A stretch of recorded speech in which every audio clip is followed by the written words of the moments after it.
سب سے بڑی میری زندگی کی جو سفارتی کامیابی ہے وہ OIC میں ہی ہے۔ شاید میں پاکستان کا واحد سفارتکار ہوں جس نے ایک بین الاقوامی ادارہ بنایا ہے۔ مسلم دنیا کا پہلا ترجمان تھا میں۔ 40 سال بعد OIC نے پہلی دفعہ ایک ترجمان کا انتخاب کیا کہ یہ مسلم دنیا کی مختلف پوزیشنوں کا دفاع کرے گا۔ شکر گزار ہوں اللہ کا کہ اس نے اس زندگی میں اتنا کچھ دکھایا۔ ایک معمولی سا بچپن تھا، معمولی سا بچہ تھا، معمولی سے خاندان سے تھا۔ فارن سروس آف پاکستان میری پہلی چوائس تھی۔ مجھے آج بھی دوبارہ اگر کسی شعبے کا انتخاب کرنا ہو تو میں فارن سروس آف پاکستان کو ہی چنوں گا۔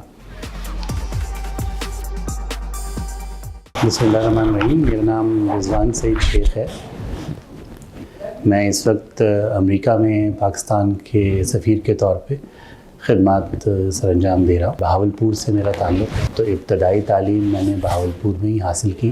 تو کچھ لوگوں کو معلوم ہوگا، سب کو شاید نہیں ہوگا کہ بہاولپور ریاست نے اور ان کے نواب نے قیام پاکستان کے بعد جو سرکاری ملازمین کی تنخواہیں تھیں وہ 1-2 سال صرف انہوں نے خود ادا کی اور پاکستان میں شامل ہونے کا، پاکستان سے الحاق کا اعلان بھی کیا۔ تو اس شہر میں میرا بچپن گزرا ہے۔ میں بنیادی طور پہ سرائکی ہوں، میری مادری زبان سرائکی ہے اور والدین دونوں سرائکی ہیں۔ ابتدائی تعلیم کے بعد میری جو فیملی ہے، میرا خاندان لاہور منتقل ہو گیا اور کالج یونیورسٹی میں نے لاہور سے کیا ہے۔ اور اس کے بعد میں نے ایم اکنامکس کا میں طالب علم تھا، تو میں نے ایک بینکر کے طور پہ اپنی پیشہ ورانہ زندگی کا آغاز کیا، کیونکہ معاشیات کی تعلیم میں نے حاصل کی تھی۔ اور پھر کوئی 2.5 سال کا عرصہ بینکنگ میں خدمات سر انجام دینے کے بعد میں نے، جسے مقابلے کا امتحان آپ کہتے ہیں، سینٹرل سپیریئر سروسز CSS جو ہوتا، وہ میں نے اس کا امتحان پاس کیا۔ اور پھر میں فارن سروس آف پاکستان میری پہلی چوائس تھی کہ میں اس طرح اپنے ملک کے لیے کارآمد ثابت ہوں، اپنے ملک کے کام آؤں، ملک کے لیے خدمات سر انجام دوں، کہ پہلے پاکستان میرا ریفرنس ہو اور پھر جب میری سروس ختم ہو تو میں پاکستان کا ریفرنس ہوں۔ تو یہ ایک خواب تھا جس کو پورا کرنے کا موقع قدرت نے دیا، حکومت پاکستان نے دیا۔ مجھے آج بھی دوبارہ اگر کسی شعبے کا انتخاب کرنا ہو تو میں فارن سروس آف پاکستان کو ہی چنوں گا۔ بہت کچھ سیکھا۔ یہ ایک ایسا شعبہ ہے جس میں آپ پہلے دن سے لے کے آخری دن تک ایک طالب علم کے طور پہ بہت کچھ سیکھتے رہتے ہیں دفتر خارجہ میں یا فارن سروس میں۔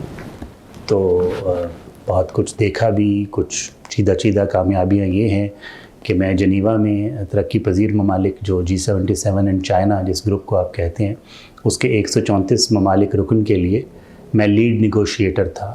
پورے جو پسماندہ ممالک ہیں یا ترقی پذیر ممالک ہیں، ان کا جو ایک گروپ ہے، ان کا جو مجموعہ ہے اقوام متحدہ میں، ان کے بہاف پہ ان کی نمائندگی کرتے ہوئے میں مغربی ممالک سے یا ترقی یافتہ ممالک سے مذاکرات میں کیا کرتا تھا ہر موضوع پہ۔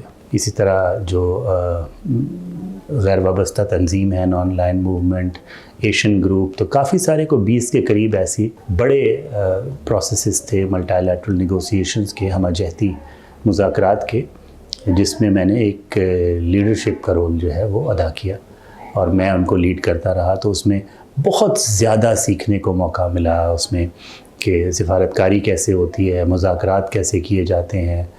اردو تو ہماری قومی زبان تھی اسی، اور تھوڑی بہت اس سے شد بدھ تھی۔ انگریزی کس طرح بولی جاتی ہے، کون سے الفاظ سفارتکاری میں استعمال کرنے ہیں، اس میں تو اینڈ اور کا استعمال جو ہے اس سے بھی بہت معنویت کا فرق پڑ جاتا ہے، کریٹس اے ڈفرینٹ میننگ۔ تو وہ مطلب سیکھنے کا اور ذاتی طور پہ اپنے آپ کو، جسے پرسنل گرومنگ کہتے ہیں، اپنی شخصیت کو پیشہ ورانہ طور پہ نکھارنے کا موقع ملا۔ تو پھر میں نے جن ممالک میں سفارتکاری کی ہے ان میں ترکی، سوئٹزرلینڈ، جنیوا جو ہمہ جہت سفارتکاری تھی۔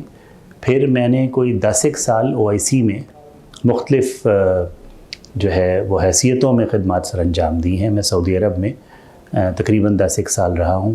مسلم دنیا کا پہلا ترجمان تھا میں۔ 40 سال بعد OIC نے پہلی دفعہ ایک ترجمان کا انتخاب کیا کہ یہ مسلم دنیا کی مختلف پوزیشنوں کا دفاع کرے گا، اور سب سے بڑی میری زندگی کی جو سفارتی کامیابی ہے وہ OIC میں ہی ہے کہ میں نے شاید میں پاکستان کا واحد سفارتکار ہوں جس نے ایک بین الاقوامی ادارہ بنایا ہے OIC کا permanent independent human rights commission.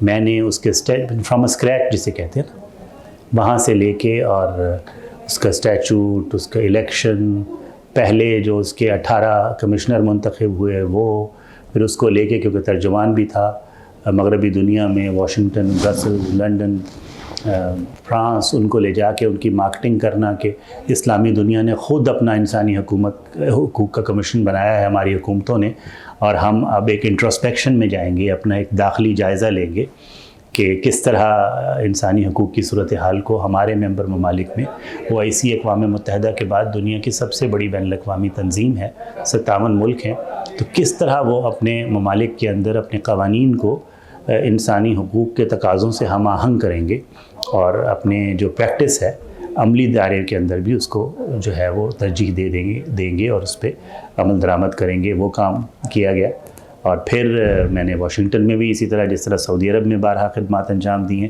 اب قدرت نے حکومت نے پاکستان کے عوام نے مجھے اپنی نمائندگی کے امریکہ میں فخر سے نوازا ہے تو میرے لیے ایک بہت فخر کی بات ہے. ایک احساس ذمہ داری کے ساتھ سینس آف رسپانسبلٹی جسے کہتے ہیں اس کے ساتھ اور جس مرحلے پہ جس موڑ پہ ہمارے تعلقات ہیں ایک سینس آف ہسٹری کے ساتھ بھی میں اس کی انجام دہی کے لیے کوشاں ہوں اور رہوں گا. زندگی نے بہت کچھ دکھایا ہے بہت کچھ سکھایا ہے. اس پورے تجربے کو استعمال کرتے ہوئے پیشہ ورانہ صلاحیت کو استعمال کرتے ہوئے پاکستان اور امریکہ کے تعلقات تاریخی حالیہ اور مستقبل جس لحاظ سے بھی دیکھیں وہ اہم ہیں تو ان کی بہتری کے لیے اپنا کردار ادا کرنا ہے. شکر گزار ہوں اللہ کا کہ اس نے اس زندگی میں اتنا کچھ دکھایا. ایک معمولی سا بچپن تھا معمولی سا بچہ تھا معمولی سے خاندان سے تھا یہاں تک آ گیا ہوں تو اللہ کی مہربانی ہے. زندگی نے ہمیشہ حیران کیا ہے خوشیاں دی ہیں جو جن کے قابل نہیں تھا وہ کچھ دکھایا ہے اور امید ہے کہ اپنے ملک کے لیے جس نے اتنا کچھ دیا ہے کوئی اہم کردار ادا کروں گا کرتا رہوں گا ریٹائرمنٹ کے بعد بھی شاید کرتا رہوں گا. یہ سرزمین جس نے ہمیں اتنا کچھ دیا ہے ہمارے لیے مقدم ہے. آخری حوالہ ہے ہمارا. پہلا بھی یہی تھا یہی میں چاہتا تھا کہ پہلا حوالہ بھی یہی ہو اور بعد میں شاید میں اس کے کسی کام آ سکوں میں حوالہ بن سکوں. تو شادی شدہ ہوں 3 بچے ہیں تینوں بڑے ہیں اور زندگی خوبصورت ہے. شکریہ.